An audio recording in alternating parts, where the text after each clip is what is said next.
নাহমাদুহু ওয়া নুসাল্লি আলা রাসূলিহিল কারীম, আম্মা বাদ। সত্যিকারের মুমিন আল্লাহর সাক্ষাৎ পছন্দ করে, তাই তো সে দয়াময়ের দিদার লাভের জন্য শাহাদাতের তামান্নায় তারই পথে ছুটে চলে। মৃত্যুর ভয়ে শাহাদাত লাভের পথ থেকে সে কখনো পালায়ন করে না। মৃত্যুকে সে ধ্বংস বা বিফলতা মনে করে না, বরং আল্লাহর সাক্ষাৎ লাভের জন্য মৃত্যুকে সে হাসি মুখে আলিঙ্গন করে নেয়। বীরে মাউনার দিন শত্রুরা যখন হারাম বিন মিলহান রাদিয়াল্লাহু তাআলা আনহুকে পিছন দিক থেকে বর্ষাবিদ্ধ করল, শাহাদাতের পূর্বে জীবনের সেই অন্তিম মুহূর্তে তৃপ্ত কণ্ঠে তিনি বলে উঠলেন, ফুজতু ওয়া রাব্বিল কাবা, কাবার রবের শপথ আমি সফলকাম হয়েছি, কাবার রবের শপথ আমি সফলকাম হয়েছি। দুনিয়া প্রেমীরা নিশ্চয়ই এতে অবাক হবে যে মৃত্যু দুনিয়ার সমস্ত আশা আকাঙ্ক্ষাকে বিলীন করে দেয়, নিঃশেষ করে দেয় পার্থিব সকল স্বাদ আর স্বপ্নকে। আশ্চর্য, সেই মৃত্যুবরণ কিভাবে সফলতা হতে পারে?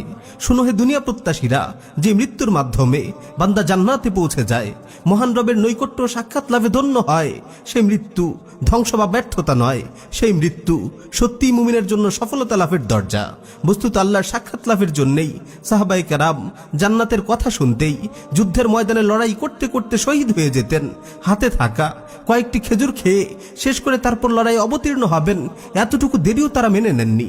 সহিহ মুসলিমে বর্ণিত হয়েছে, বদর যুদ্ধে মুশরিকরা যখন মুসলিম বাহিনীর নিকটবর্তী হলো, রাসূল সাল্লাল্লাহু আলাইহি ওয়াসাল্লাম তখন বললেন, কুমু ইলা জান্নাতিন আরদুহাস সামাওয়াতু ওয়াল আরদ, তোমরা সেই জান্নাতের দিকে এগিয়ে যাও যার প্রশস্ততা আসমান সমূহ ও জমিনের প্রশস্ততার ন্যায়। ওমর ইবনুল হুমাম আল আনসারী রাদিয়াল্লাহু তাআলা আনহু বললেন, হে আল্লাহর রাসূল, জান্নাতের প্রশস্ততা কি আসমান সমূহ ও জমিনের প্রশস্ততার ন্যায়? রাসূল সাল্লাল্লাহু আলাইহি ওয়াসাল্লাম বললেন, হ্যাঁ। ওমর রাদিয়াল্লাহু তাআলা আনহু বললেন, বাখিন বাখ, বাহ বাহ। রাসূল সাল্লাল্লাহু আলাইহি ওয়াসাল্লাম তাকে জিজ্ঞাসা করলেন, মা ইয়াহমিলুকা আলা কাউলিকা বাখিন বাখ, কিসে তোমাকে বাহ বাহ বলতে উদ্বুদ্ধ করলো?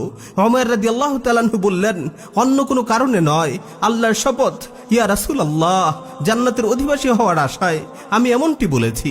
অতঃপর রাসূল সাল্লাল্লাহু আলাইহি ওয়াসাল্লাম তাকে বললেন, ফা ইন্নাকা মিন আহলিহা, নিশ্চয়ই তুমি তার অধিবাসী হবে। ওমর রাদিয়াল্লাহু তাআলা আনহু তার থলে থেকে কিছু খেজুর বের করে খেতে শুরু করলেন আর বললেন, লা ইন আনা হাইতু হাত্তা আকুলু তামারাতি হাদিহি ইন্নাহা লা হায়াতুন তাওয়িলা, যদি আমি এই খেজুরগুলো খাওয়া পর্যন্ত বেঁচে থাকি তবে তা তো হবে অনেক দীর্ঘ জীবন। এই বলে তিনি নিজের হাতের খেজুরগুলো ছুঁড়ে ফেলে দিলেন, তারপর যুদ্ধ করতে করতে শহীদ হয়ে গেলেন।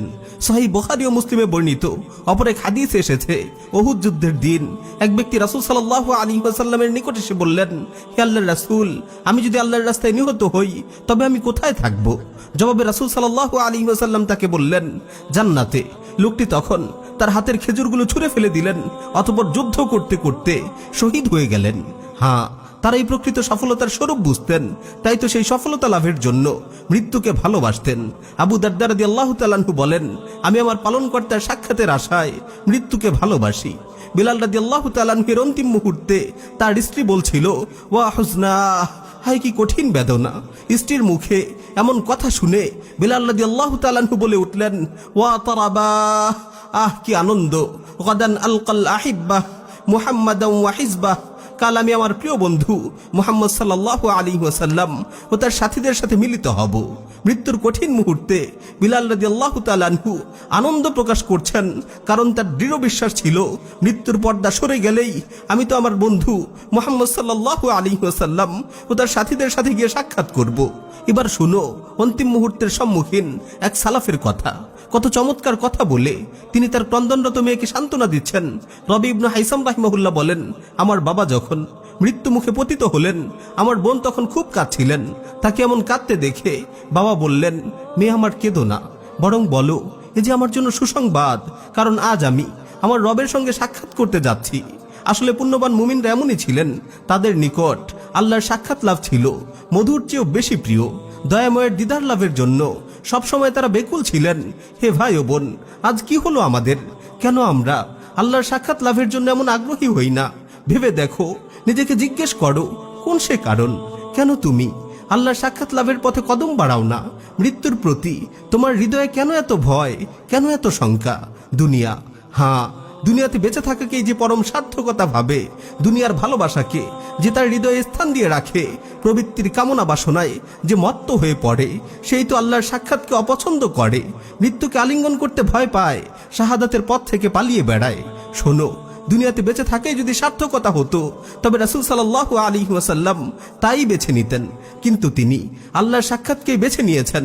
জীবনের অন্তিম মুহূর্তে যখন তাকে দুনিয়াতে বেঁচে থাকা ও আল্লাহর সঙ্গে সাক্ষাৎ করা, এই দুটির মাঝে যে কোনো একটি পছন্দ করার স্বাধীনতা দেওয়া হয়েছিল, তখন তিনি বলেছিলেন, বালির রাফিকুল আ'লা মিনাল জান্নাহ, বালির রাফিকুল আ'লা মিনাল জান্নাহ, বালির রাফিকুল আ'লা মিনাল জান্নাহ। বরং জান্নাতে মহান বন্ধুর সান্নিধ্য, বরং জান্নাতে মহান বন্ধুর সান্নিধ্য, বরং জান্নাতে মহান বন্ধুর সান্নিধ্য। তাই প্রিয় ভাই ও বোন, দুনিয়ার চাকচিক্যের পেছনে পড়ে তোমার প্রতিপালক মহান আল্লাহকে ভুলে যেও না। হৃদয়ে তার সাক্ষাতের আশা রাখো। জেনে রাখো যে আল্লাহর সাক্ষাৎকে পছন্দ করে, আল্লাহ তার সাক্ষাৎকে পছন্দ করেন। রাসূল সাল্লাল্লাহু আলাইহি ওয়াসাল্লাম হাদিসের মাঝে ইরশাদ করেছেন, মান আহাব্বা লিকা আল্লাহ আহাব্বাল্লাহু লিকাআহ ওয়া মান কারিহা লিকা আল্লাহ কারিহাল্লাহু লিকাআহ। যে আল্লাহর সাক্ষাৎ পছন্দ করে, আল্লাহ তার সাক্ষাৎকে পছন্দ করেন। আর যে আল্লাহর সাক্ষাৎকে অপছন্দ করে, আল্লাহ তার সাক্ষাৎকে অপছন্দ করেন।